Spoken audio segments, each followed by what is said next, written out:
예, 오래 기다리셨죠? 보고 싶은 분이 드디어 왔네요. 안녕하십니까? 오늘 여러분들과 함께 2013 희망 콘서트를 진행하게 될 이재용입니다. 반갑습니다. 벌써 여러분들의 얼굴을 뵌 지가 7번째입니다. 12월 19일 5일 대선을 진짜 신명나고 희망 있는 잔치로 막고자 한 제주 희망 콘서트. 이 자리에는 민주통합당 문재인, 손학규, 김두관 후보, 그리고 방송인 김미화, 그리고 서울대학교 조국 교수, 그리고 얼마 전에는 법륜스님께서 오셔서 우리가 희망을 어떻게 말하고 어떻게 이해갈지를 이야기를 나눴습니다. 그리고 오늘 우리가 그 나누고자 하는 희망의 방점을 점점 한 발씩 점점 다가서고 있습니다. 희망 콘서트 시작에 앞서 우리 공동대표를 맡고 계신 임문철 신부로부터 간단히 인사 말씀을 듣도록 하겠습니다. 안녕하십니까. 반갑습니다. 이렇게 많은 분들이 뜨거운 열기로 이 자리를 채워주십니다. 이 모든 열기는 우리 제주도의 미래에 대한 희망, 또 대한민국의 혁신을 향한 뜨거운 기대, 이걸 우리 안철수 후보에게 거는 것이 아닌가 그런 생각이 듭니다. 제가 개인적으로는 우리 안 후보님이 하시는 여러 가지 말씀 중에서 융합이라고 하는 그 말씀이 제일 가슴에 와닿습니다. 썩은 환부를 도려내겠다는 수술도 아니고 불순물을 걸러내겠다는 용광로도 아니고 잘된 것이든 잘못된 것이든 모든 것들을 하나로 합쳐서 새로운 더 큰 가치가 있는 창조를 말씀하십니다. 우리에게 있어서는 지금 시대 정신이 바로 이런 융합이 아닌가라는 기대도 해봅니다. 자, 뜨거운 박수로 맞아주십시오.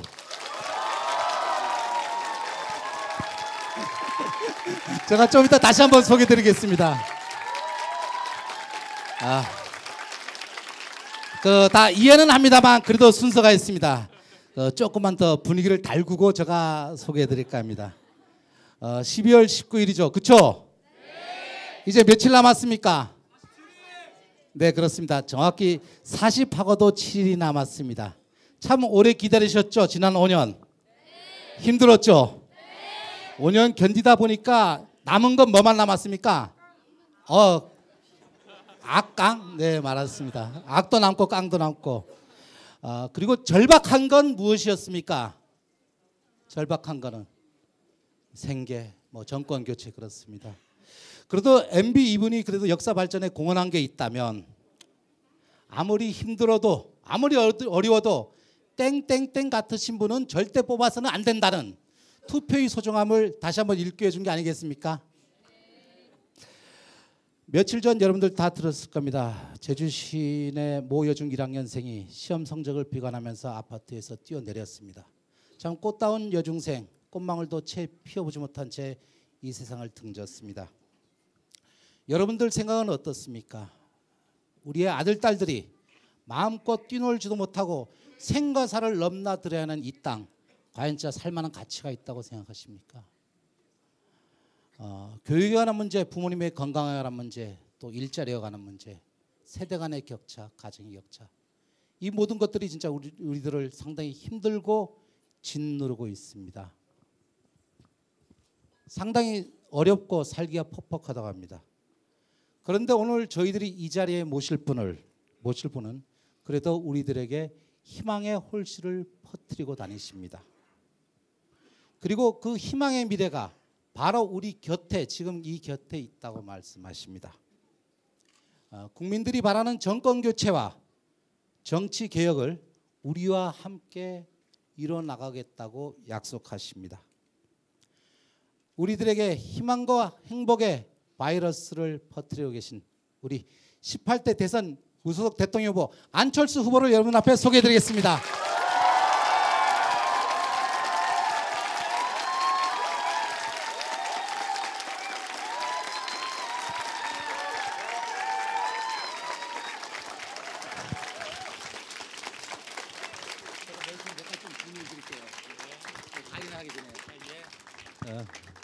안녕하십니까. 어저께 저녁에 내려오셔서 상당히 그 강행군 하셨지 않습니까? 네, 강행군은 아니었는데 그래요? 더 뛸 수 있었는데. 그래도 저희들이 너무 빨리 보내셨나요? 그 많이 만났고 많이 듣고 또 많이 느꼈을 겁니다. 제주도민들이 우리 안 후보께 무엇을 바랬는지요?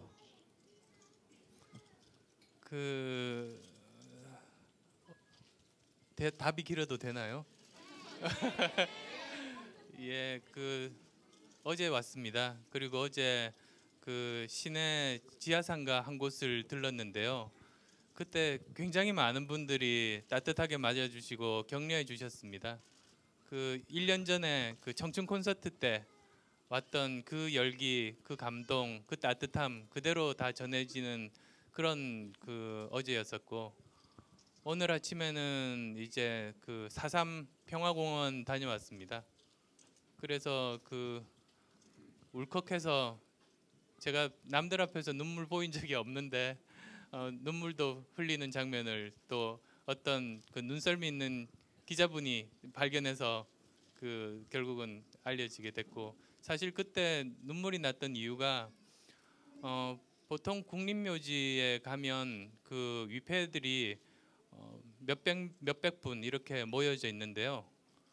15,000분 정도니 거의 상상이 가지 않는, 그리고 그게 다 이제 국가가 개인들에게 자행한 그런 일들이고, 무엇보다도 누구누구의 자라고 쓰여져 있는 위패를 봤어요. 이름 아직 짓기 전인 갓난아이니까 마음이 그렇게 편하지가 않았습니다. 그리고 이제 그 이후에 강정마을에 다녀왔습니다. 지금 책임 있는 정부 관계자나 다른 대선 후보들 이렇게 미처 오시지 못한 곳 저라도 가서 그분들이 하소연할 데 없는 분들 하소연이나마 들어드리고, 또 이제 저로 인해서 많은 국민들이 다시 한 번 더 그분들 목소리를 생방송으로 직접 듣고 다시 한 번 더 관심을 가지셨으면 좋겠다는 그런 바람에 다녀왔었고, 또 올레길을 걸었습니다. 정말 저도 부산 사람이어서 바다 냄새는 참 익숙한데 바로 항구인데도 냄새가 다른 겁니다. 또 배가 지나다니는 항구인데도 너무나 투명하게 보이는 그 바닷빛, 정말 감동적이었었고, 그 다음은 이제 감귤 농장에 다녀왔습니다. 농장은 아니고 농협에서 감귤들을 모아서 분류하는 그곳에 다녀오면서 굉장히 희망찬 미래도 볼 수 있었지만, 또 동시에 한중 FTA 걱정 어린 그런 말씀들도 듣고 왔고, 그 다음 또 이제 스마트 그리드 체험 현장을 다녀왔었고요.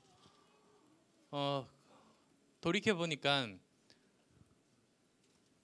제가 제주의 과거, 현재, 미래를 다 봤다는 그런 생각들이 들었어요. 4.3을 통해서 과거를 보고, 지금 현재 첨예하게 대립되는 강정을 통해서, 그리고 올레길을 통해서 제주의 현재를 보고, 또 감귤과 스마트 그리드를 통해서 제주의 미래를 보게 됐구나 라는 생각이 들면서, 이들을 다 관통할 수 있는 그런 사람이 되었으면 좋겠다, 꼭 되어야 되겠다, 그런 각오들을 다지는 소중한 1박 2일이었습니다.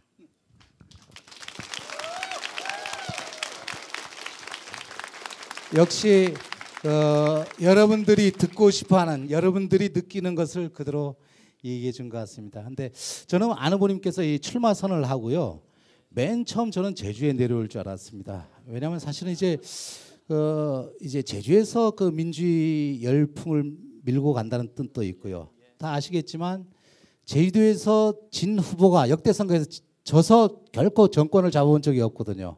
제주에서 이겨야만이 대권을 거머쥔 게 지금까지 역사적 진실이었거든요. 근데 이제 보니까 안 후보님께서는 대한민국 민주화, 인권의 성지 광주에서 첫 출발을 하셨고요. 그래서 제주를 마지막으로 택한 게, 마지막 클라이막스를 제주에서 방점을 찍겠다, 아마 이런 것 같은데 여러분 동의하십니까?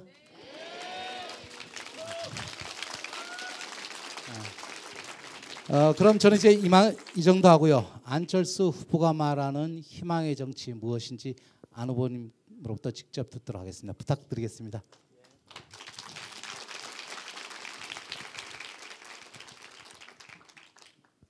어제 그 제주에 와서 지하상가에서 많은 분들 만나 뵌 다음에 그 모자반을 넣은 몸국을 먹었습니다. 그 유래도 들었습니다. 정말 그 잔칫날 그 많은 사람들이 나눠 먹는 그런 굉장히 유래가 깊은 국이어서 참 맛있게 먹었습니다. 진주 육회 비빔밥이 생각이 났습니다. 유래를 들어봤더니 진주성 임진왜란 때 진주성 싸움에서 그 마지막 결전을 앞두고 그 진주성 내에 있는 분들이 모두 다 죽을 각오로 남아 있는 소들을 다 잡아서 가능한 한 많은 사람들이 나눠 먹기 위해서 육회 비빔밥을 만들었답니다. 그래서 그 음식을 통해서 공동체라는 게 무엇인지를 정말 상징적으로 알려주는 것이라고 생각하는데요. 육회 비빔밥, 몸국 같은 것 같습니다. 얼마나 공동체가 단단하고 결속력이 있고 그 따뜻한 음식 함께 나눠 먹는지, 그게 운명 공동체, 음식을 나누는 건 서로 운명을 같이 하는 거라는 그런 느낌들을 들으면서 어제 참 맛있게, 갑자기 배가 고파지는데 먹었습니다. 그리고 이제 아까 말씀드렸던 그 과거, 현재, 미래를 다녀왔는데요. 또 오늘이 그 출마 선언한 지 거의 절반 정도 되는 때입니다. 아마 그 지난 9월 19일 날이니까 90여일 앞두고 이제 그 대선 선거일 90여일 앞두고 출마 선언을 했고, 그때부터 이제 사람들을 모으고 조직을 꾸리기 시작했습니다. 제가 원래 뒤로 호박집 가는 스타일이 아니어서 출마 선언 미리 앞두고 나서 미리 이렇게 조직 꾸리고 하는 건 맞지 않다고 생각했어요. 최후의 순간까지 결심하고 결심이 끝난 다음에 그걸 국민들에게 밝히고 그때부터 시작해서 이제 팀을 꾸리기 시작했습니다. 캠프를 꾸리기 시작했습니다. 그래서 처음에 제주 오려고 했다가 같이 올 사람이 없어서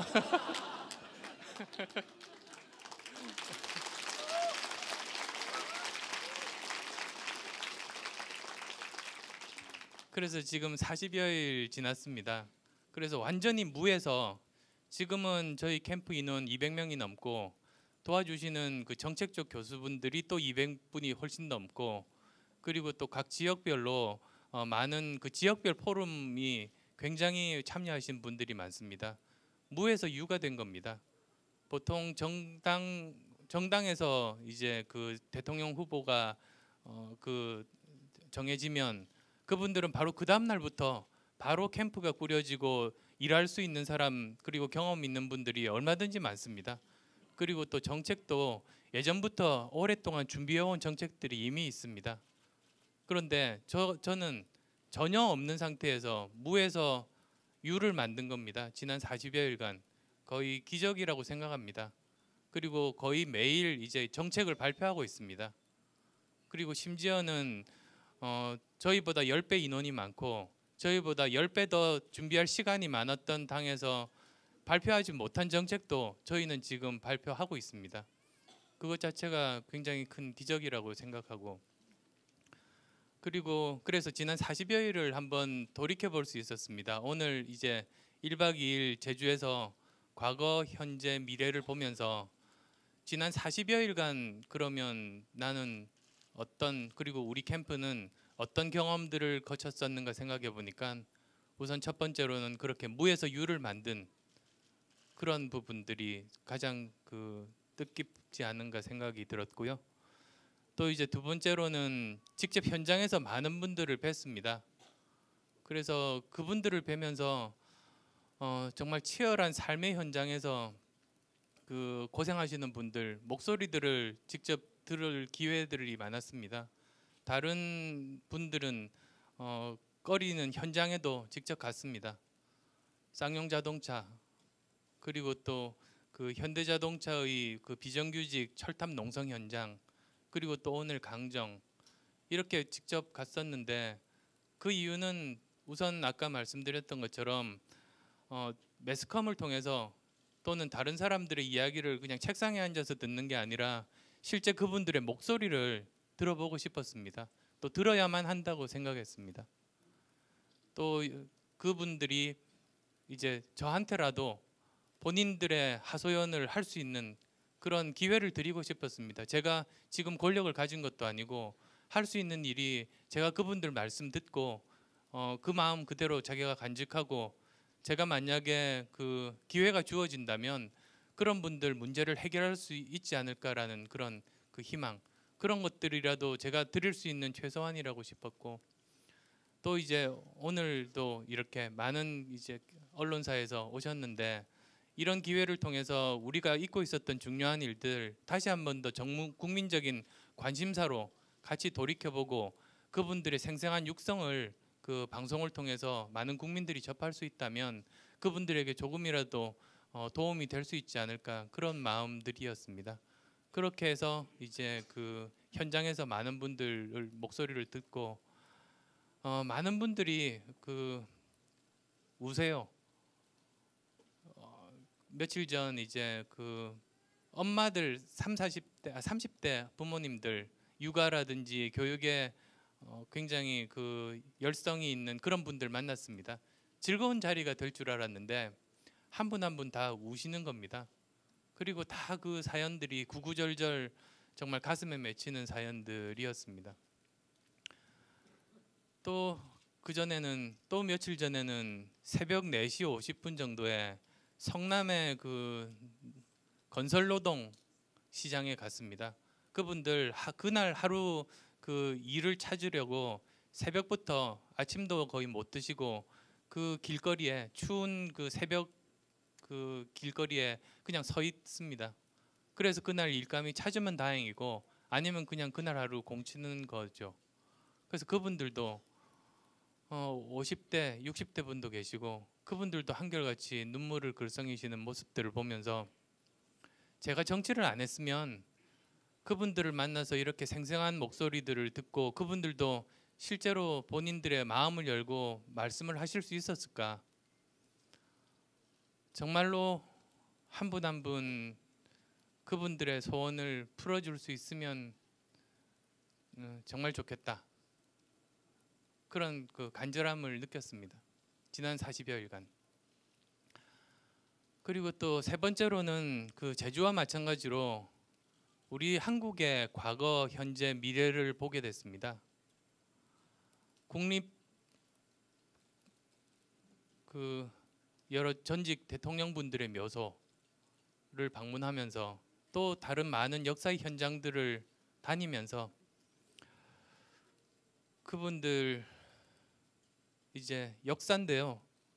공과 과가 있습니다. 모든 역사에는 공과 과가 있으니 그분들의 공은 계승하고 과는 거기서부터 교훈을 얻어서 다시는 같은 실수를 반복하지 않을 수 있도록 하는 게 그 교훈일 겁니다. 정말로 역사의 교훈. 이번 정부에 대통령 자문위원을 한 적이 있는데요.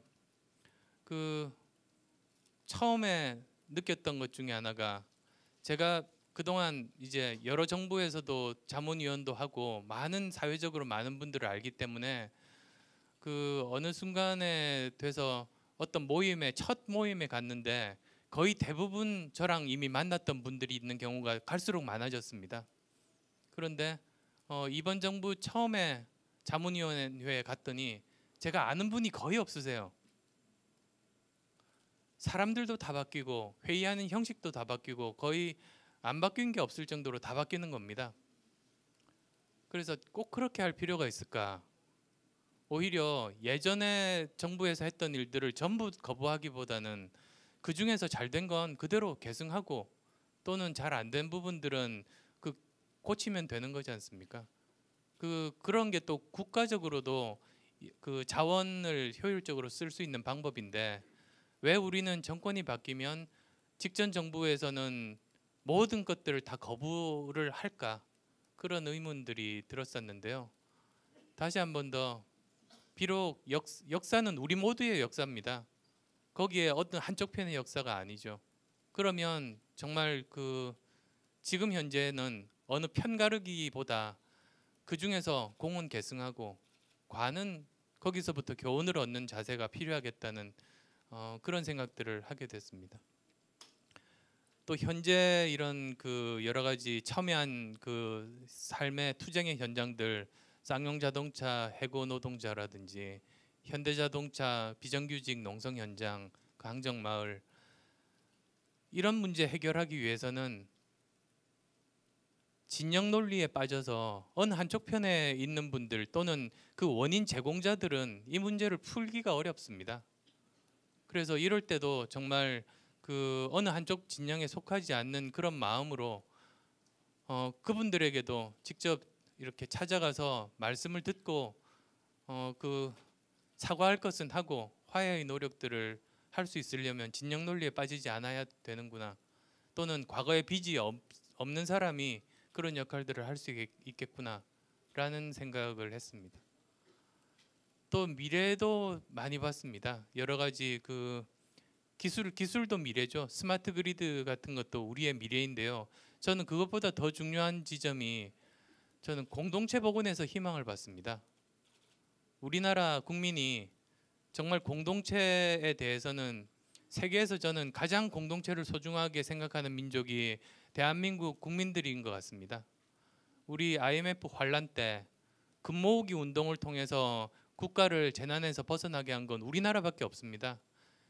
IMF 환란 이후에 여러 나라에서 그런 금융위기가 왔는데 어느 한 나라도 우리나라처럼 그렇게 전 국민이 합심해서 위기를 극복하고자 한 나라가 없습니다. 또 월드컵 때도 서울은 서울대로 또 전국 각지 도시에서 가장 큰 공원으로 모든 사람들이 나와서 그렇게 열렬히 응원하고 한 식구가 된, 한 가족이 된 민족은 우리나라밖에는 없지 않습니까? 그래서 정말 공동체에 대해서는 우리나라 국민들만큼 애틋하게 생각하는 사람은 저는 없다고 생각합니다.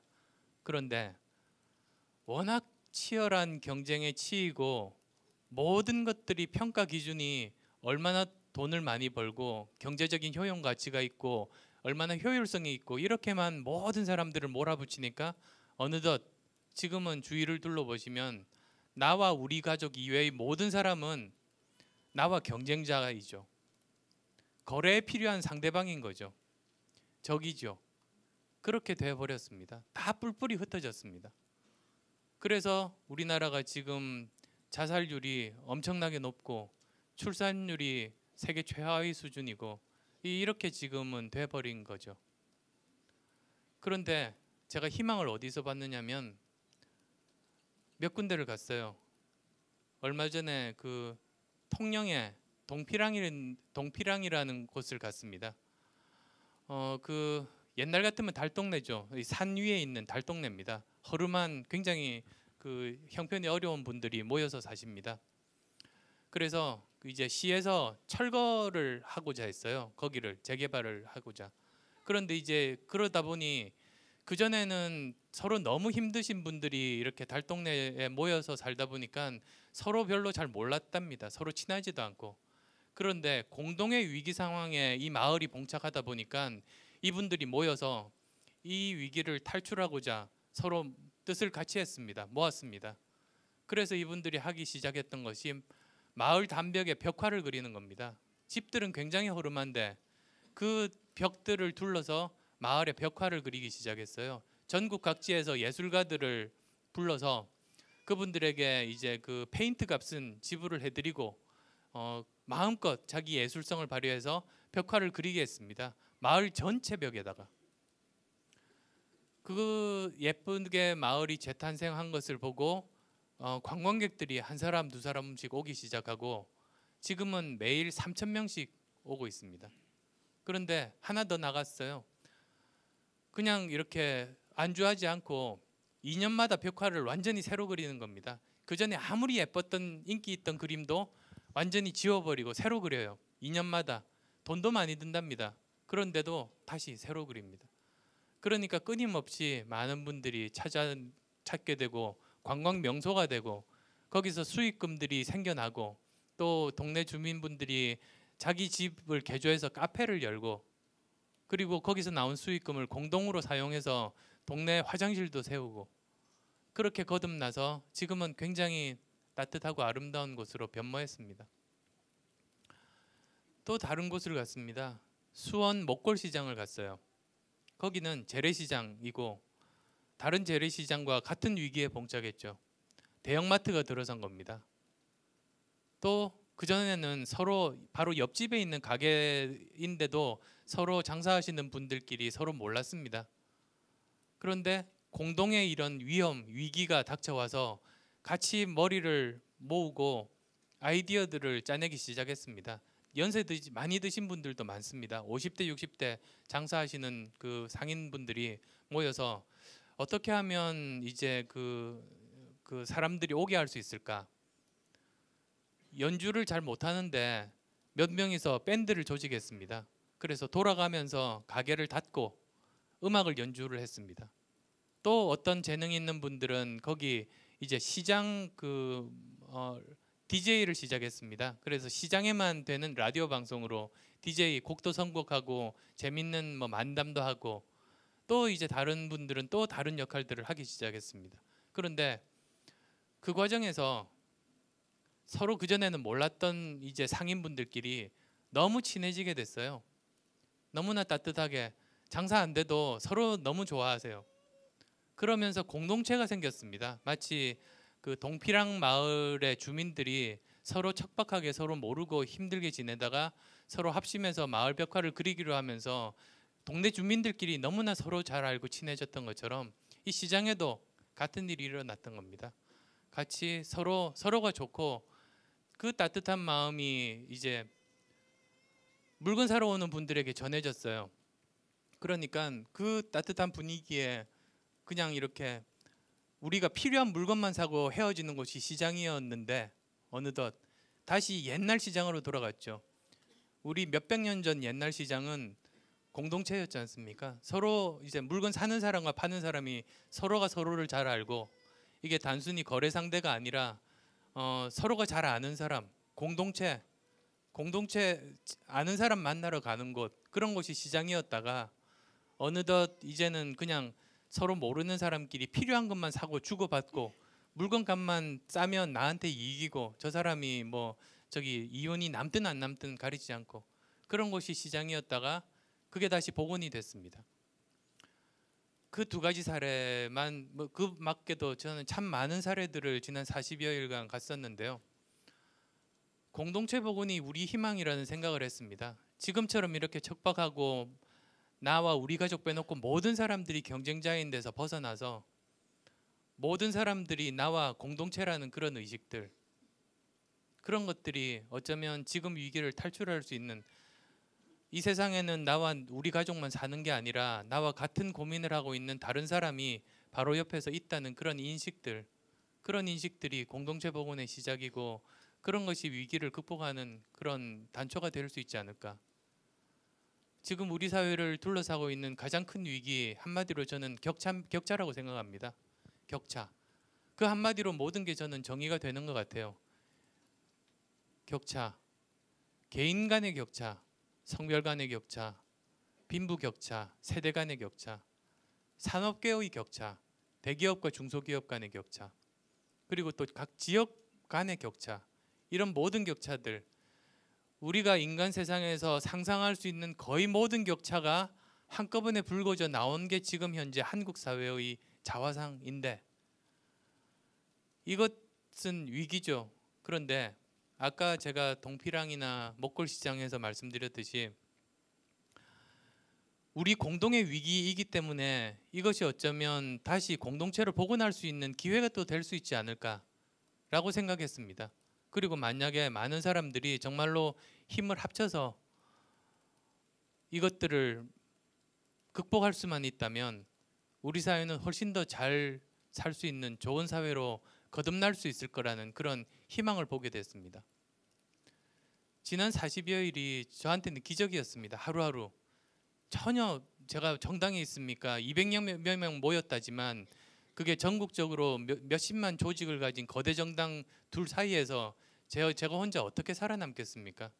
제 능력 또는 그 200여 명 캠프 인력으로 살아남을 수가 없습니다. 그런데도 지금 이렇게 지금까지 살아남아서 버티고 있다는 건 기적이고, 그 기적을 만드신 분들이 여기 계신 또는 우리 전국에 계신 국민 여러분들입니다.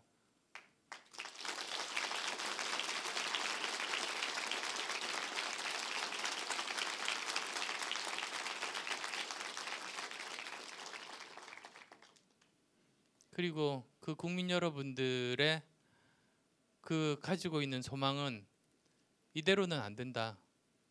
제발 지금 우리 공동체가 공동으로 가지고 있는 이 문제를 극복해서 다시 따뜻한 공동체를 제발 좀 만들자. 그리고 그 공동체를 만드는데 제일 처음에 있는 사람들은 모든 걸 다 해결책은 낼 수 없지만 처음 실마리를 푸는 사람은 정치인들이니까 제발 그냥 싸우지 말고 자기 이익 찾느라고 국민들 외면하고 자기들끼리 다투지 말고 제발 정치가 정치 본연의 모습으로 돌아와서 우리 문제 좀 해결해 달라. 그거 아니겠어요? 정치에서 그 치자가 물수변이지 않습니까? 그래서 어떤 분은 그러시더라고요. 물 흐르듯 하는 게 정치랍니다. 그래서 정말로 무리가 없고, 그리고 정치를 제일 잘하는, 정치가 정말로 잘하고 있는지를 가장 잘 알 수 있는 방법은 그 국민들이 정치에 대한 관심도랍니다. 그래서 국민들이 정치에 대해서 하나도 관심이 없으면 정말로 정치를 잘하는 거고, 국민들이 너무너무 정치에 관심이 많으면 정치는 최악으로 못하는 거라는 거죠. 그래서 지금 굉장히 많은 분들이 정치에 왜 이렇게 관심이 많은지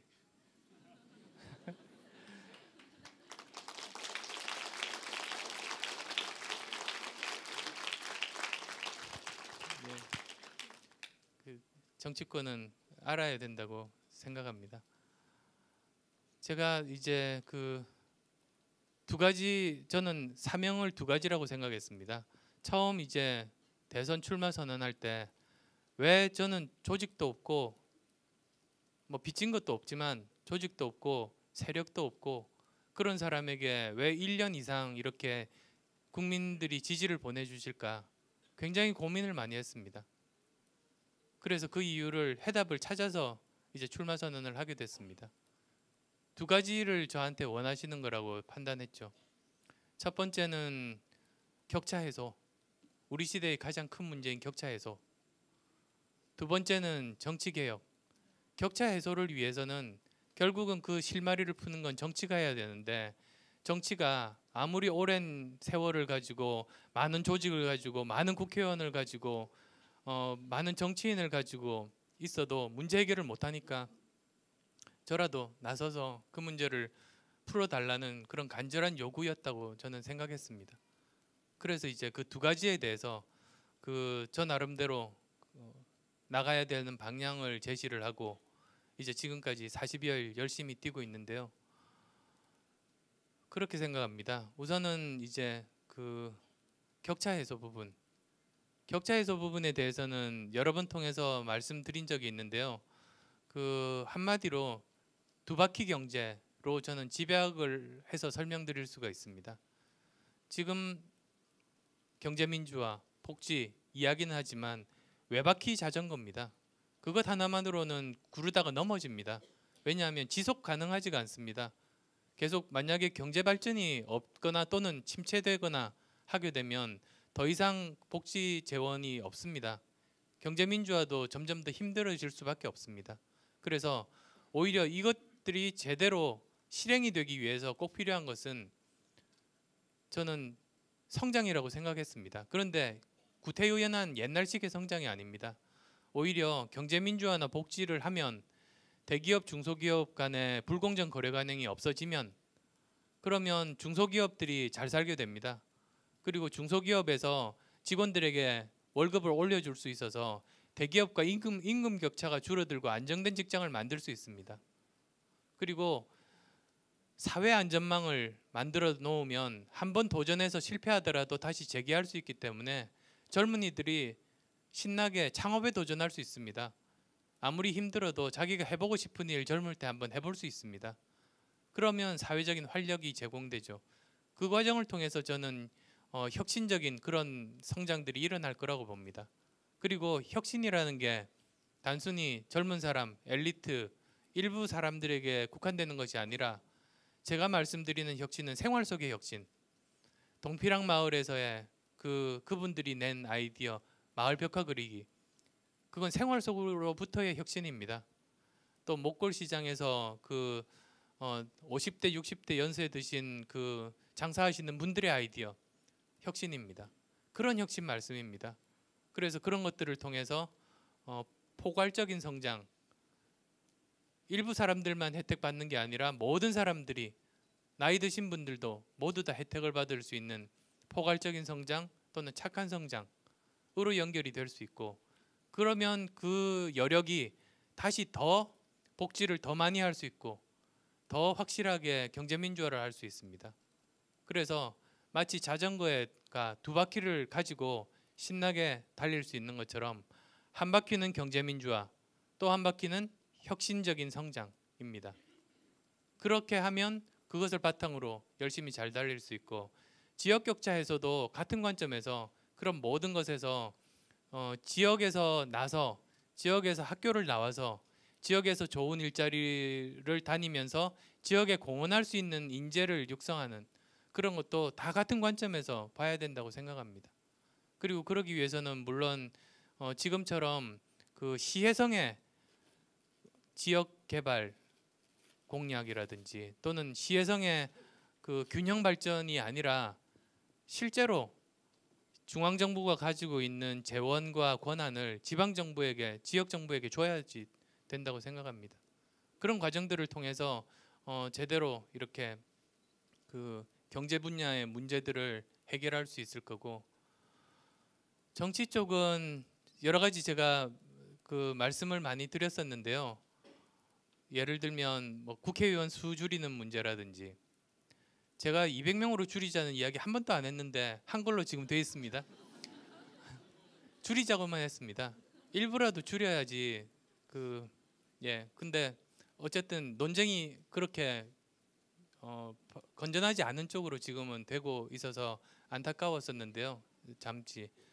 그렇지만 제가 이제 주장했던 몇 가지들이 많은 분들이 공감을 하시는 그런 국회의원의 특권 내려놓는다는 거, 제가 주장한 게 아니라 지난 4월 총선 직후에 양당 국회의원들이 스스로 내려놓겠다고 하고 그 다음에 아무런 말이 없는 그 부분, 다시 한 번 더 기억을 상기시켜 드린 것뿐인데요. 그래서 아마 그 부분 기억을 다시 하고 싶지 않아서 200명으로 자꾸 몰고 가시는 거 아닌가 생각은 했습니다만, 또 그 정당에서 중앙당 축소 내지 폐지라든지 정당에 대한 보조금을 삭감하든지 아니면 같은 금액을 보조를 하더라도 그거는 조직이나 또는 계파 유지에 쓰지 말고 그걸 정책 개발에만 쓰라고 한다든지, 또 이제 지방의회 의원이나 그런 공천권들을 폐지를 하고 국민들에게 공천권을 돌려드리라든지, 그런 몇 가지 말씀들을 다 드렸었는데요. 기본적으로 왜 제가 그 정치에서 권한을 내려놓으라고 말씀을 드렸나? 반대 논리도 있지 않습니까? 정치 개혁을 하려면 권한이 더 많아야 된다. 권한이 더 많아야, 그러니까 그런 논리도 있던데요. 국회의원 수가 더 많아야 재벌에 포섭되지 않을 수 있다. 아니죠. 그 말을 한 건 아니고 반대 말을 했죠. 제가 국회의원 수를 줄이자고 했더니 그러면 재벌에 포섭된다는 말씀을 하시더라고요. 그러면 반대로 그러면 그 말을 뒤집어서 보면 국회의원이 많으면 재벌에 포섭이 안 된다, 그 말이잖아요. 그거 누가 믿습니까? 그래서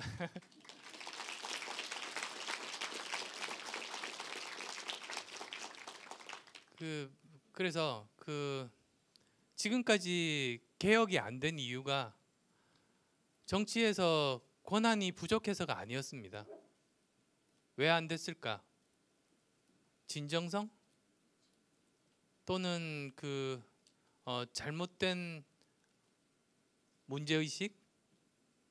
또는 자만? 여러 가지 있을 수 있겠는데요. 그건 좋다 치고 지금 그러면 이제 국민들의 마음은 정치에서 개혁을 하겠다고 하는데 믿지를 않는 게 저는 가장 근본적인 문제 같습니다. 워낙 지금까지 개혁하겠다고 선거 때마다 이야기를 했는데 안 되고 했던 것이 반복이 됐기 때문에 지금은 누가 개혁을 한다고 말씀을 드려도 국민들이 안 믿는 게 저는 가장 큰 문제입니다. 정치에서 가장 큰 동력은 국민들의 그 합의, 국민들의 동의인데 그 부분 없는 개혁은 저는 이루어질 수가 없다고 생각합니다. 오히려 이제 앞으로 벌어질 일들 저는 상상해 보면 벌써부터 벌어집니다. 틀림없이 그 여러 가지 핑계가 등장할 겁니다. 이제 앞으로 경제 상황 어려워집니다. 그러면 반드시 경제민주화 지금 하면 안 된다는 논리가 등장할 겁니다. 재벌 개혁하면 그러면 그 황금알을 낳는 닭을 죽이는 꼴이다라고 벌써 이제 그 표현 틀림없이 나올 겁니다. 모르죠. 제가 지금 했으니까 안 나올 수도 있고.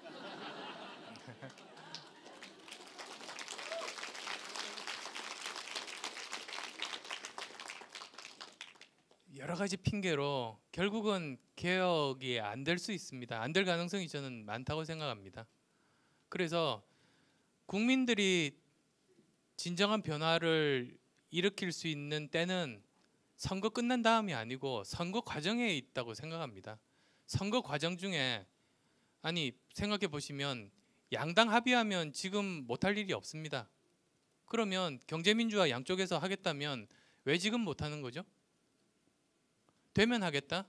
되면 안 됩니다. 되고 나면 다수당이 대통령이 되면 야당에서 극렬하게 반대해서 힘들고 또 이제 야당이 되면 여소야대가 돼서 또 못합니다. 사사건건 발목 잡힙니다.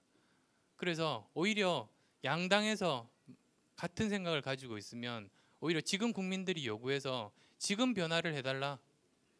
나중에 되고 나서 이거 해줄게 못 믿겠다. 그런 저는 국민적인 큰 요구들이 있어야 된다고 생각합니다.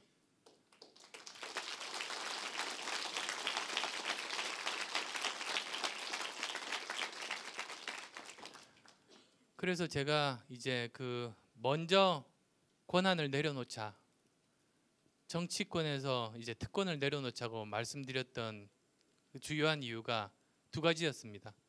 첫 번째는 국민들이 다시 믿음을 회복하기 위한 정말로 꼭 필요한 필수적인 부분이라고 봤습니다. 지금 이제 경제 문제를 풀기 위해서 정치에 권한을 더 달라? 그런 요구 할 수 없죠.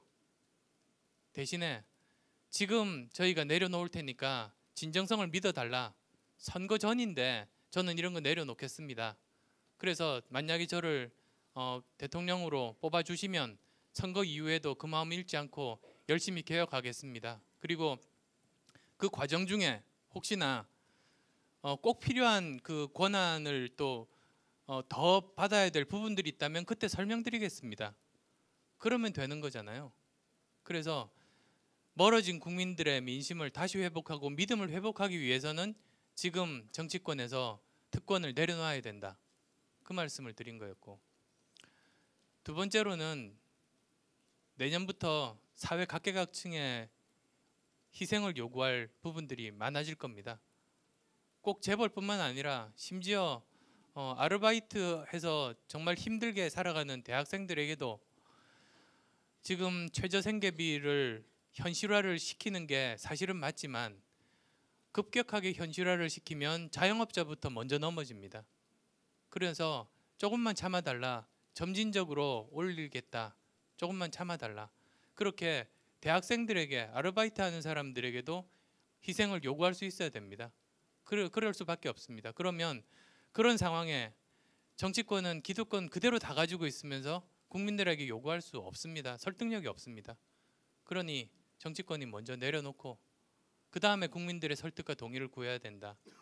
그거였습니다. 그래서 제가 왜 정치권이 그 국회의원 수를 줄이는 것까지 포함해서 정말 획기적으로 그런 그 정치 쇄신을 시작을 해야 된다고 말씀을 드렸는가는 그 두 가지 이유에서였습니다. 우선 국민들을 다시 그 믿음을 심어주게 하기 위해서 정치권에게 이런 것들이 꼭 필요하고, 두 번째로는 내년에 누가 대통령이 되는 간에 어려워진 상황에서 국민들의 협조를 구하기 위해서 꼭 필요한 것이다. 그런 말씀을 드렸습니다. 그래서 그게 본질입니다. 나머지는 사실 너무 세부적인 사항들이죠. 그러니 이런 논쟁들이 다시 이상하게 지역적으로 자꾸 이렇게 가는 건 바람직하지 않고, 그런 관점에서 모든 국민들의 바람 또는 그 희망, 소원하는 부분들, 그런 부분들이 모두 이제 가장 힘을 쓸 수 있을 때는 지금입니다. 지금 요구해야지 대통령 된 다음에 요구하겠다고 그냥 가만히 있지 마시고, 저한테도 그렇고 지금 요구하시면 저는 꼭 필요한 부분들 관철시킬 수 있다고 생각합니다.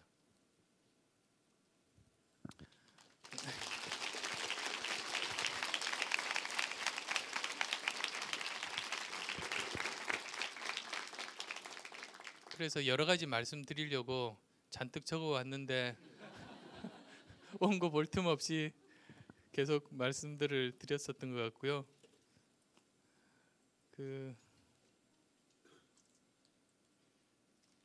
빠진 부분이 없는지.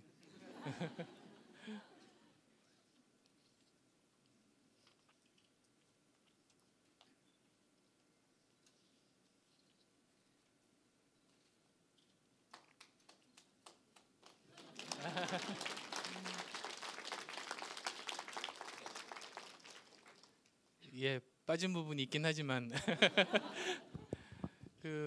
이제 마무리로 말씀을 드려야 될 것 같은데요. 지금 이제 정치 개혁 말씀하시는 분도 계시고 정권 교체 말씀하시는 분도 계십니다. 어떤 부분들은 이제 정치 개혁이 정말로 중요하다, 누가 돼도 좋다, 정치 개혁만 되다오, 그렇게 말씀하시는 분들도 계시고, 또 다른 편에서는 그거 절대로 동의할 수 없다, 정권 교체가 돼야지 이 지긋지긋한 지난 5년 제발 좀 바뀌어야지, 도저히 이대로는 이민 가겠다, 그냥 정권 교체가 안 되면, 그렇게 생각하시는 분들도 계십니다. 양쪽 분들 다 저는 그게 꼭 다른 생각일까라는 생각을 합니다. 그리고 이제 점점 더 이렇게 첨예하다 보니까 그런 두 의견끼리 싸우기도 하십니다, 서로. 그런데 그건 저는 바람직하지 않다고 생각하고, 저는 둘 다 이룰 수 있으면 그게 최선 아니겠습니까? 둘 다 이룰 수 있으면 저는 최선입니다. 그리고 정권 교체만을 바라거나 정권 교체가 우선이라고 생각하시는 분들도 지금 이번 기회에 정말 열렬한 민주당 지지자분들도, 그리고 또 민주당에서도 보시면 오랜 동안 민주화 운동에 열심히 하셨고 희생적으로 정치에 뛰어들어서 열심히 하시는 수많은 또 정치하시는 분들이 계십니다. 그분들 잘못 하나도 없습니다. 지지자분들도 잘못 하나도 없습니다. 오히려 개파를 만들어서 그 개파의 이익에 너무 이렇게 집착을 하다가 총선을 그르친 그분들이 사실은 책임인 거죠. 그렇게 생각합니다. 그래서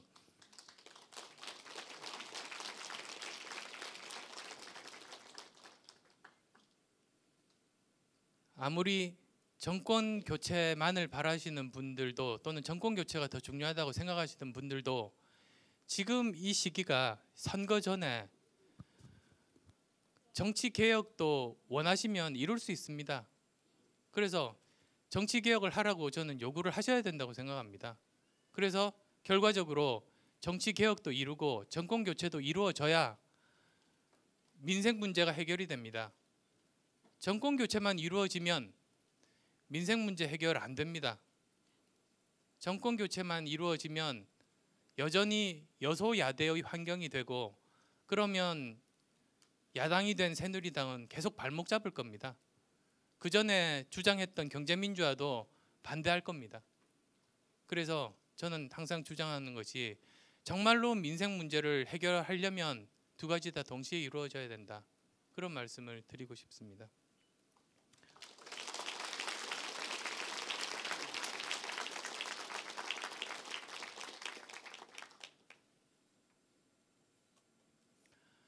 그래서 또 안 보고 또 이제 원고랑 전혀 다른 이제 말씀들을 거의 1시간 계속 드린 것 같은데요. 그 이제 꼭 약속 드릴 수 있는 것은 저로서는 국민들의 부름에 시대적인 소명을 가지고 이제 뛰어들었습니다. 옛날에 그 이제 제가 첫 직장이 대학 교수였습니다. 너무 좋았습니다. 제가 운동도 못하고 다른 거 할 줄 아는 게 없고 그나마 할 줄 알았던 게 공부였는데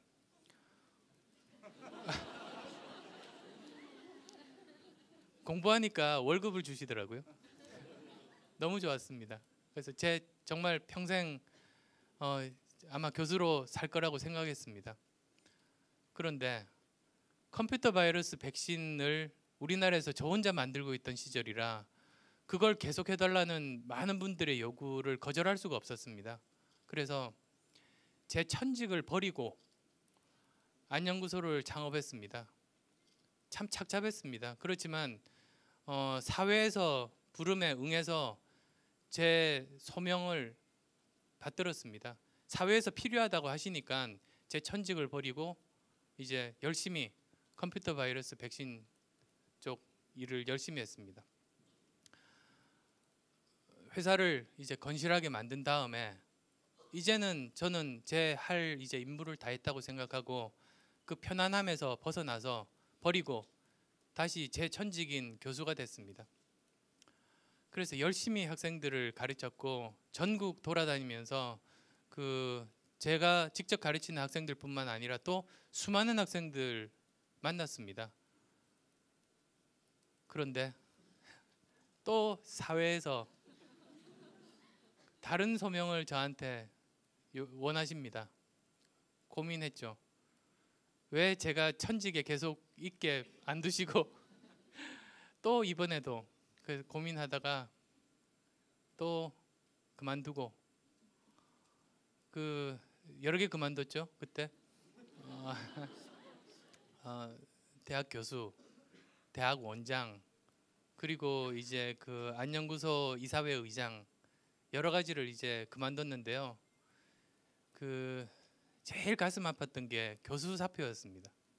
다른 건 괜찮아요. 다른 거는 뭐 미련이 하나도 없었는데 가장 가슴이 아팠지만 결국은 또 이제 사회에서 많은 분들이 제 역할을 하라고 또 불러주시는 거라서 그만두고 다시 나왔습니다.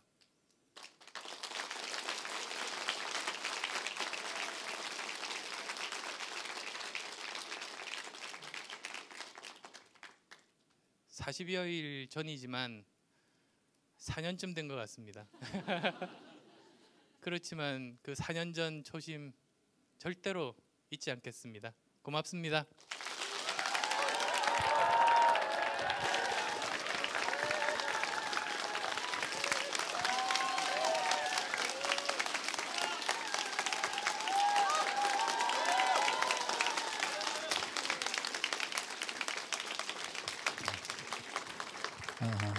정권 교체와 정치 개혁도 대단히 좋았지만요. 40년 초심을 잃지 않겠다는 사실 상당히 어렵고 상당히 무서운 말이거든요. 그 말이 너무나 좋았습니다. 다시 한번 뜨거운 박수 좀 부탁드리겠습니다.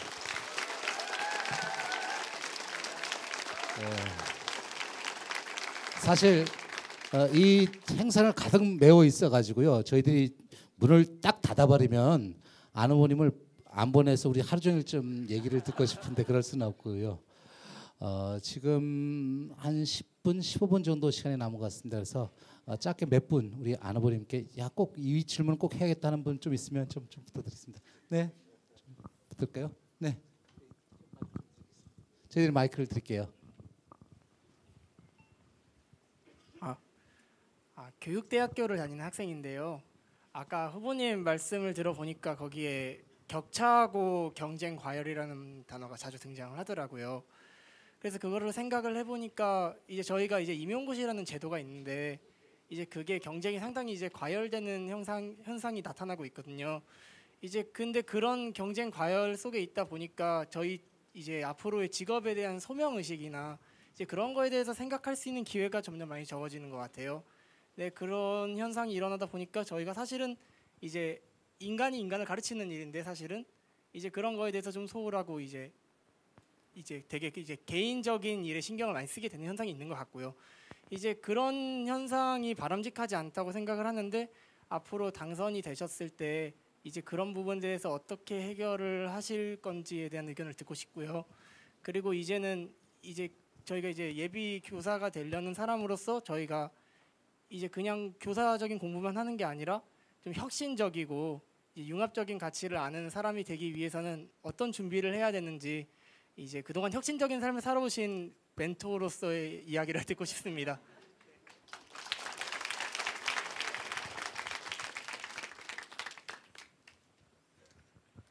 그 사회 모든 분야에서 지금 너무 경쟁이 치열하다고 말씀을 드렸었는데요. 얼마 전 문학의 인사분들, 영화인들 만났습니다. 제가 영화를 워낙 좋아해서 그 제가 좋아하는 감독님들하고 많이 오신다길래 가슴 두근두근하면서 이제 가서 이제 그 갔더니 그 장소가 이렇게 밝은 데가 아니고 극장이었습니다. 그래서 불 다 꺼놓고 있어서 얼굴도 못 보고 저 혼자 이야기하다 왔는데 거기서도 이제 말씀을 드렸던 것이 그 문화인분들 굉장히 힘드십니다. 월 100만 원도 못 받는 스태프들이 거의 대부분이래요. 4대 보험도 안 되고. 그러니까 이제 다치면 자기가 이제 병원비를 대야 돼요. 그러면 1년 봉급 다 날라가고 목숨을 잃기도 하고. 그런데 이제 그분들이 말씀이 대우가 낮은 것보다 더 마음에 상처를 주는 일은 그 너무 경제적인 잣대로만 본다는 겁니다. 그러니까 어떤 힘